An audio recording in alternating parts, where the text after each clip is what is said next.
tarde, meus amigos, meus irmãos, minha querida família. Que prazer, que honra estar aqui com você mais uma vez para juntos estudarmos a palavra de Deus. No último estudo nós falamos sobre o milênio. Se lembra o que aconteceria após a volta de Jesus? Um detalhe muito importante que eu não mencionei no estudo passado, mas eu vou falar aqui para você, é que no primeiro verso perguntamos o que os salvos estariam fazendo no céu. E nós observamos que que seria dado para eles poder, autoridade de julgar. Na verdade, isso é algo que você também aprendeu um pouco mais para frente, como eu disse. Isso aqui é um resumo, tem muitos detalhes a Bíblia. Mas essas pessoas que estarão no céu, elas estarão vendo a justiça de Deus. Elas terão 1000 anos para ver realmente o quanto Deus é justo. Por quê? Pode ser que você esteja lá no céu, um exemplo, e aí você observa que aquele irmãozinho que sempre estava com a Bíblia embaixo do braço, ele não está. Aí você pergunta, mas Jesus, por que o irmão Pedro não está? Ele era um crente fiel, um ajudador, um colaborador na obra, e ele não está aqui. Aí sabe o que Deus vai fazer? Vão se abrir os livros, e aí realmente vai ser passado assim como um slide a vida daquela pessoa, entendeu? Ou então você sobe e alguém que você ama muito também não vá, ou vice-versa, entendeu? Então esse milênio é para provar para o mundo o quanto Deus é justo. Deus é amor, Deus é justiça, entendeu? E se tem uma coisa que Deus quer provar para o universo, é a sua justiça. Que quem não está lá no céu é realmente porque não quis, tá certo? Então, beleza. Agora nós vamos voltar aqui para o nosso estudo. Eu queria te dizer que esse nosso estudo era um estudo muito complexo, mas depois desse estudo eu quero que você entenda que ninguém mais vai te enganar, entendeu? Porque não sou eu que estou falando, não é meu pastor, não é o meu padre, não é o meu bispo, não é meu reverendo, não é o meu marido. Nós estamos falando diretamente com Deus através da sua palavra, que é a Bíblia, é o nosso mapa, é o nosso guia, tá? Por que eu estou te falando que é um estudo complexo? Porque nós vamos falar sobre a morte, tá? E muitas vezes, talvez, você tenha ouvido tantas coisas sobre a morte, e vou te dizer uma coisa, que muitas das coisas que você ouviu sobre a morte, ela não é verdade. E a Bíblia, ela vai revelar agora qual é a verdade sobre a morte. Então, meu querido amigo, você não terá mais desculpas, tá? Nem eu. Nós não temos mais desculpas. A partir do momento que esse vídeo chegou para você, você abriu e assistiu, você estará aprendendo sobre qual é a vontade de Deus. E nesse dia, nesse momento, nós vamos estudar sobre a verdade sobre a morte. Se você quiser continuar acreditando conforme seus avós, seus pais acreditavam, aí está nas suas mãos. Mas a verdade sobre a morte nós vamos descobrir agora, tá bom? Está aqui a minha Bíblia, pega a sua e juntos vamos falar com o nosso Deus. Senhor nosso Deus, mais uma vez nós nos colocamos nas suas mãos. Queremos te pedir mais uma vez a presença do Teu Espírito Santo. Vamos falar aqui, Senhor, sobre a morte. Essa fase que nos deixa tão tristes e muitas vezes desesperançados, e o qual o diabo lançou várias teses, levando muitas pessoas ao engano. Que o Senhor nos ajude, que Teu Espírito Santo nos leve à verdade. Em nome de Jesus. Amém. Muito bem, meus queridos. O que acontece com uma pessoa depois que ela morre? As tentativas para responder essa pergunta, meus queridos, são muitas. Muitas essas tentativas. E a maioria das respostas só consegue fazer o quê? Angustiar ainda mais, entristecer ainda mais tudo que envolve esse assunto. E pior de tudo, aumentar as dúvidas. Tá? Para uns, ao morrer, o indivíduo ele vai para o céu ou vai para o inferno. Para outros, ele é um ser que começa a desencarnar em outros seres. Em meio a tantas ideias conflitantes, necessitamos obter uma resposta produtora de segurança, ok? E que isso pode ser encontrada na palavra de Deus. Como eu te disse, não vai ser eu que estou te esclarecendo. Não, é aqui, ó, a palavra de Deus. Abra sua Bíblia lá no livro de Gênesis.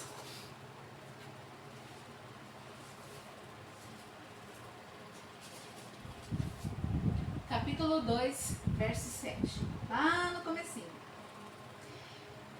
Gênesis, primeiro livro do Velho Testamento, no capítulo 2 e no verso 7 diz assim, ó. Então formou o Senhor Deus ao homem do pó da terra e lhe soprou nas narinas o fôlego de vida e o homem passou a ser o quê? O que está escrito aí na sua Bíblia? Alma vivente. Tá? Então, que material Deus usou para formar o homem? O pó da terra. E aí ele soprou em seu nariz o fôlego de vida, né? Aí o boneco, antes um boneco de terra, ele passou a ter o quê? Vida. Portanto, ele se tornou uma alma vivente, ou seja, um ser humano vivo. Ok? Tá lá Adão. Era um boneco, sem vida. Deus fez o quê? Soprou nele o fôlego de vida. E aí, ele se tornou um ser vivo.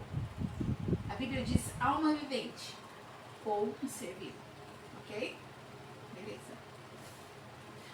O que a Bíblia, como que a Bíblia se refere à alma? Vamos ver? Ezequiel, é no Velho Testamento também.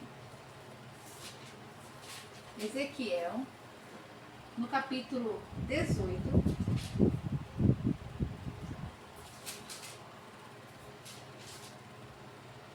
Capítulo 18, verso 4.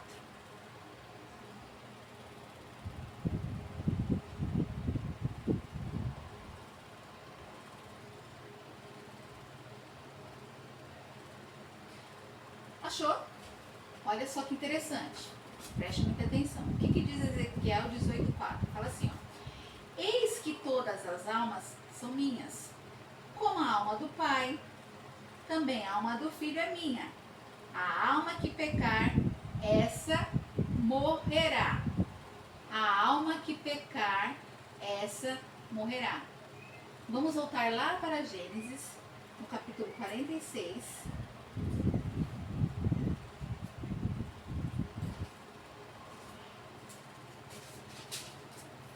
Capítulo 46, verso 27 diz assim, ó, meus queridos. E os filhos de José, que lhe nasceram no Egito, eram 2. Opa! Tô lendo coisa errada? Gênesis 46, 27. E os filhos de José, que lhe nasceram no Egito eram 2. Todas as pessoas da casa de Jacó que vieram para o Egito foram 70. Eu acho que esse verso aqui está meio fora do contexto, mas vamos continuar. Não dá nada não. Vamos lá para Deuteronômio 10, 22.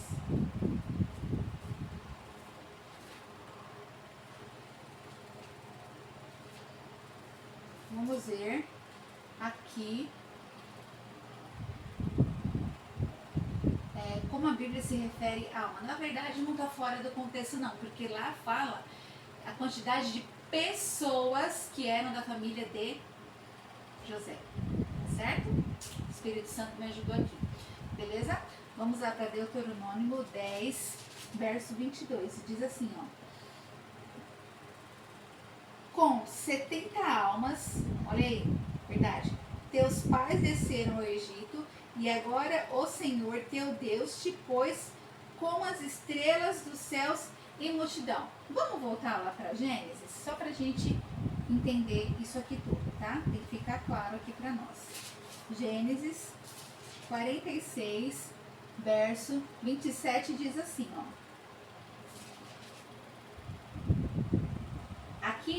a Bíblia ela está relatando a história de Jacó e de seus filhos, ok?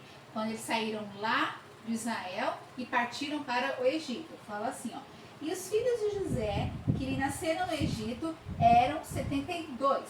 Todas as pessoas da casa de Jacó que vieram para o Egito foram 70. Todas as pessoas.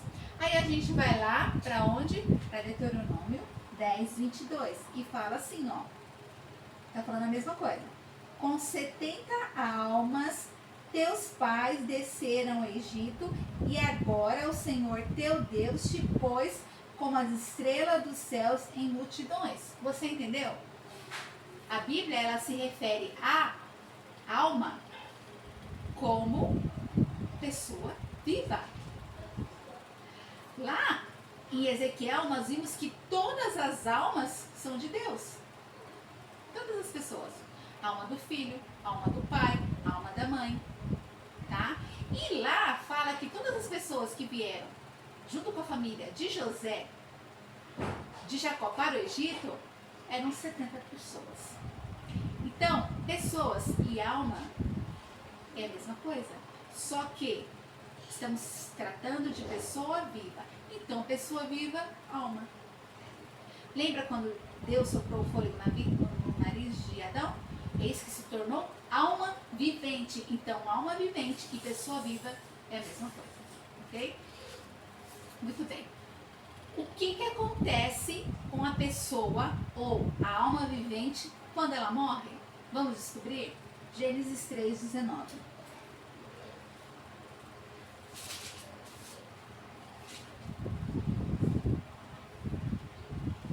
Vamos lá. No suor do rosto comerás o teu pão, até que tornes a terra, pois dela foste formado, porque tu és pó e ao pó tornarás. Então, o que acontece com a pessoa viva, ou seja, alma vivente, quando ela morre? O corpo volta a ser o quê? Pó. Acabamos de ler. Tá? O corpo volta a ser pó. E o espírito? O que é o espírito? O espírito é o ar. É o fôlego de vida. É o ar que nós respiramos. O que acontece com esse ar? Nós já vimos que o corpo volta a ser barro, beleza? E o ar? Fôlego ou espírito. O que acontece? Vamos ver Eclesiastes, também no Velho Testamento. Você está vendo a importância desse estudo, meu querido? Você está vendo a importância desse estudo?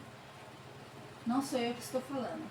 É a Bíblia quem está dizendo a real situação dos mortos.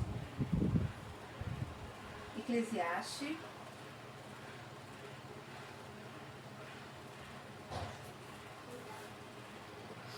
12, 7. O que diz lá? Diz assim, ó. E o pó volte à terra, como era. E o espírito volte a Deus que o deu. Ok? Então, o corpo volta para a terra e volta a ser pó. E o espírito, que é o fôlego de vida, ele volta para Deus. Beleza? E a memória dessa pessoa? Vamos ver? Eclesiastes 9, capítulos 9, verso 5. Fala assim, ó. Porque os vivos sabem que hão de morrer, mas os mortos não sabem coisa nenhuma. Nenhuma. Nem tampouco terão eles recompensa, porque a sua memória jaz no esquecimento.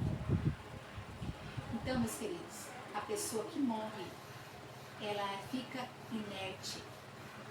Acabou. Ok? Você acabou de ler aqui que ela fica no esquecimento. Tá certo? Fica no esquecimento. Tá bom. E quando a pessoa morre, para onde que ela vai? O que acontece com a pessoa que significa alma vivente, como nós já estudamos, após a morte? Vamos ver?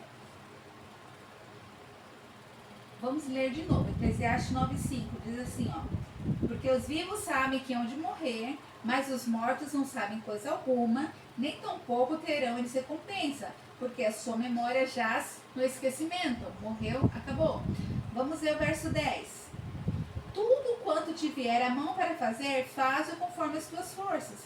Porque no além, para onde tu vais, não há obra, não há projetos, nem conhecimento, nem sabedoria alguma. A Bíblia aqui, quando fala além, não é um outro plano, não.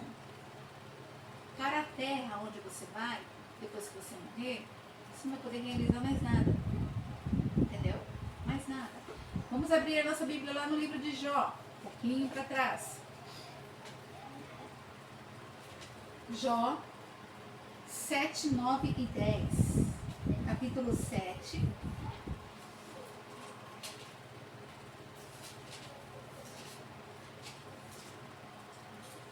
Versos 9 e 10. Tal como a nuvem se desfaz e passa, aquele que dessa sepultura jamais tornará a subir. Olha isso. Nunca mais tornará a sua casa, nem o lugar onde habita, o conhecerá jamais. Viram só? Entenderam? Então, para onde que a pessoa vai depois que ela morre? Ela vai para o céu?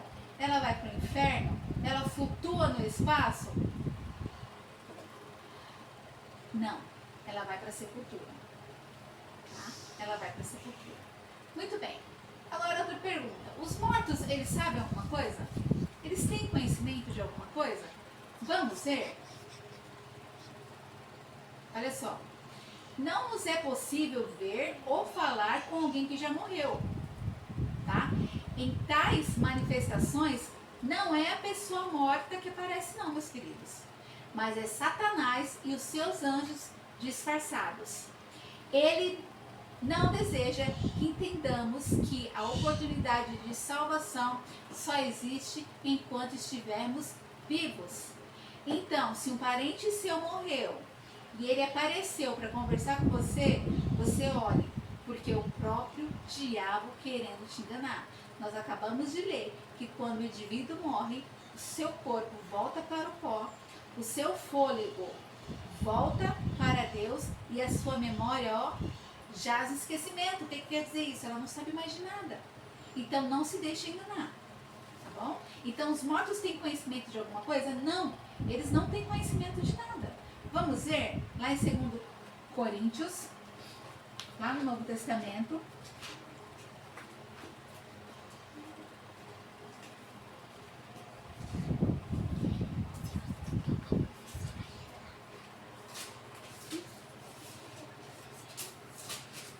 Segundo Coríntios 11, 13. O que diz lá?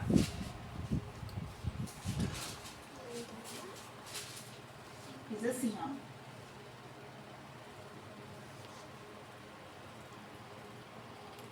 Porque os tais são falsos apóstolos, obreiros fraudulentos, transformando-se em apóstolos de Cristo. Tá vendo?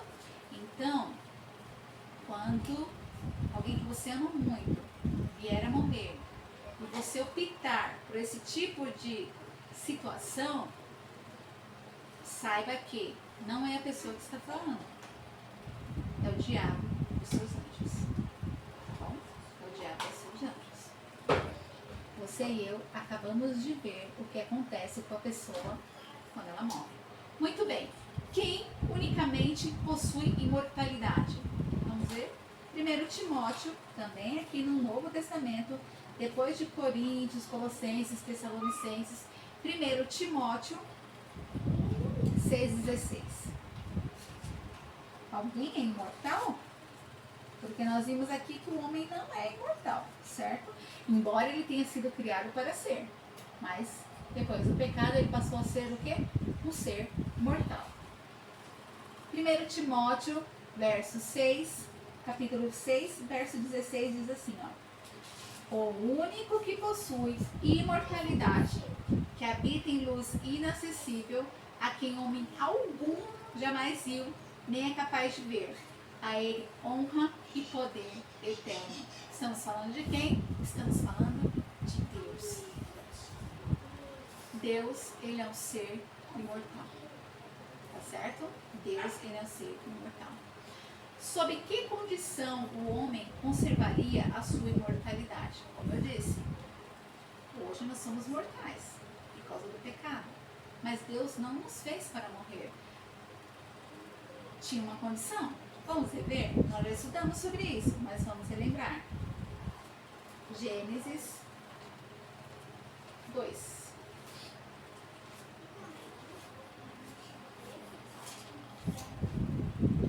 Gênesis 2, 16 e 17. O que diz lá?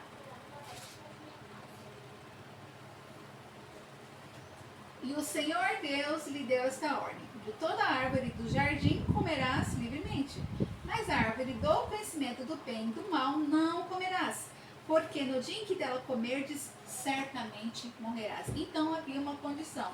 E que condição era essa? Não comer do fruto da árvore do conhecimento do bem ou do mal. Ou seja, e do mal, quer dizer. Ou seja, a condição era o quê? Obediência. Desde que nossos primeiros pais desobedeceram a ordem de Deus, nós nos tornamos seres caídos, seres mortais. O que o pecado trouxe ao ser humano? Ocasionou ao ser humano? Vamos ver Romanos, Novo Testamento. Lembra que no comecinho do nosso estudo nós vimos que a Bíblia, ela própria se decifra, que é um pouco aqui, um pouco ali, um pouco lá, né? Nós estudamos todas as partes da Bíblia e assim nós chegamos a uma conclusão. Por isso que a gente vai de Gênesis, Apocalipse, Timóteo, tá bom? Para nós chegarmos num consenso. Vamos lá. O que o pecado ocasionou ao ser humano? Romanos 5, capítulo 12.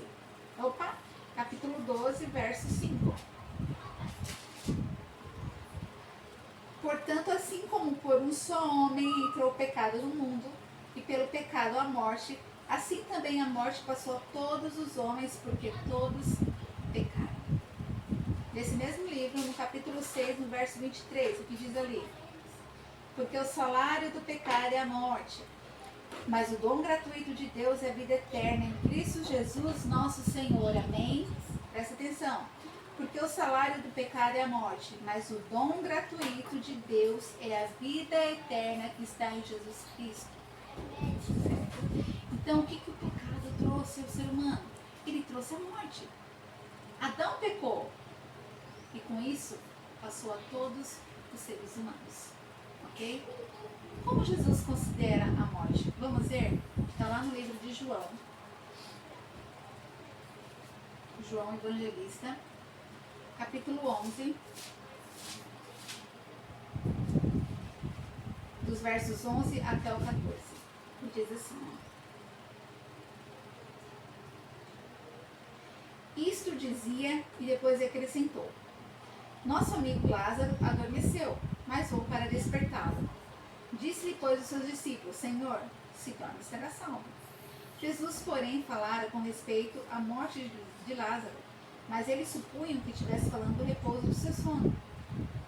Então Jesus lhes disse claramente: Lázaro morreu, e por vossa causa me alegro de que lá não estivesse, para que possais crer, mas vamos ter com eles. Então, Jesus afirmou que a morte é um sono. Entendeu? Só que as pessoas que estão nesse sono, elas só serão acordadas na volta de Jesus, ou para a vida eterna, ou para a morte eterna. Muito bem. Até quando os mortos em Jesus permanecerão dormindo na sepultura? Acabamos de ver que a morte é um sono. Quando acontece o sono? Quando a gente dorme. E o que vai acontecer com os mortos fiéis? Vamos ver João, nesse mesmo livro, um pouquinho para trás, no capítulo 5, no verso 28 e 29. Diz assim, meu querido: não vos maravilheis disto, porque vem a hora em que todos os que se acham nos túmulos, ou seja, lá no caixão, ouvirão a sua voz e sairão, os que tiverem feito bem para a ressurreição da vida, e os que tiverem praticado o mal para a ressurreição do juízo. Muito bem. Isso vai acontecer por ocasião do quê? Da volta de Jesus. Não é isso?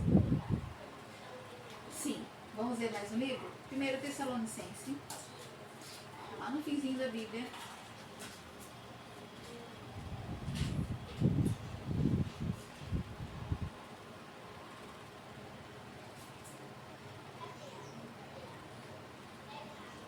Quatro 16.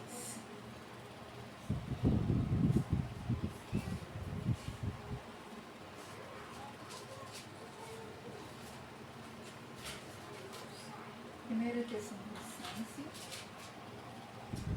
4,16. Vamos lá. Porquanto o Senhor mesmo, dada a sua palavra de ordem, ouvida a voz do arcanjo e ressoada a trombeta de Deus, descerá dos céus e os mortos em Jesus ressuscitarão primeiro. Então nós acabamos de ver aqui que os mortos em Cristo, eles permanecerão dormindo até a volta de Jesus. Tá bom? Até a volta de Jesus. Qual será a recompensa dos que participarem da primeira ressurreição? Vamos ver? 1 Coríntios, no Novo Testamento, um pouquinho para trás, no capítulo 15.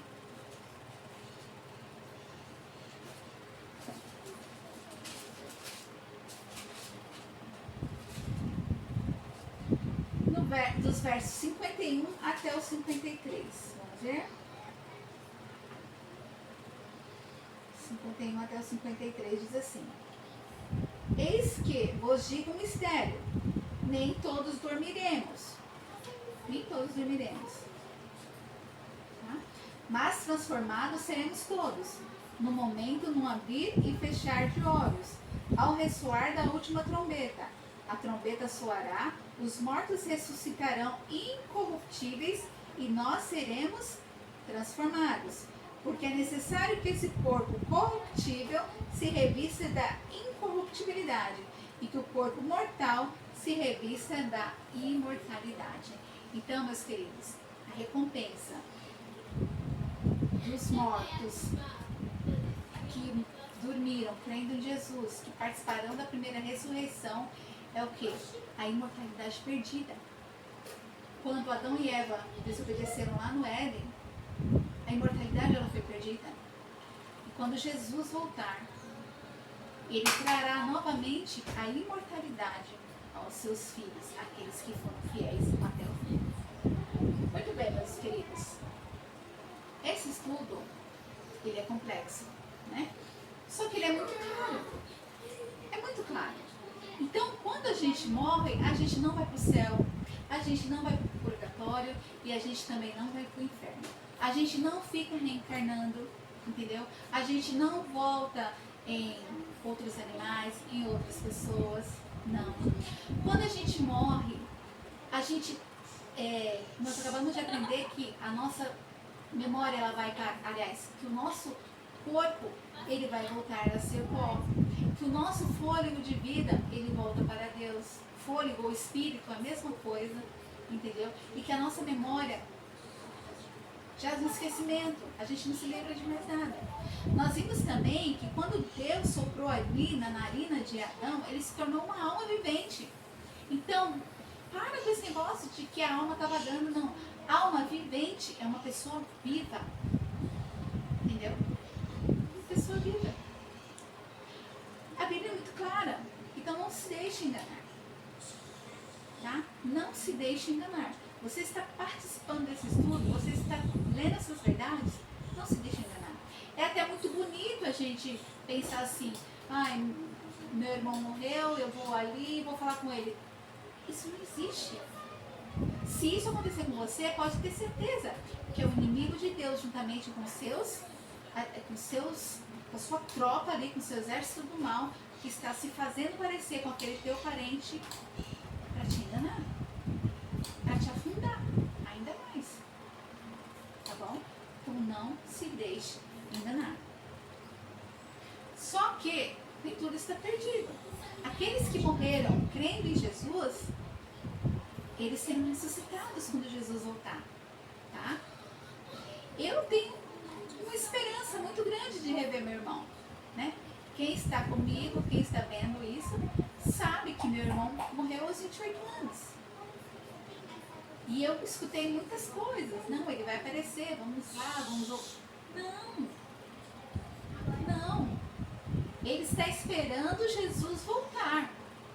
E qual vai ser o veredito final? Eu não sei. Se Jesus vai chamá-lo na primeira ressurreição ou somente na segunda. Isso não está nas minhas mãos. O meu sonho, o meu desejo é vê-lo. Assim como muitos outros queridos. Tá? Então, meu querido amigo, meu irmão, não se iluda. Tá? A Bíblia é muito esclarecedora. Não tem como fugir dessas palavras. Tá certo? Que Deus te abençoe. Que Deus te use. E que pelo poder do Espírito Santo você aceite as verdades desse livro maravilhoso. Amém? Agora nós vamos orar e terminar o nosso estudo, tá bom? Senhor nosso Deus, nosso Pai, mais uma vez, Senhor, nós aprendemos tantas coisas maravilhosas na Tua Palavra. Queremos te pedir que o Senhor nos conforte, nos console, porque muitas vezes temos perdido tantos amigos, tanta gente que a gente ama. Mas nós temos a esperança de que logo o Senhor vai voltar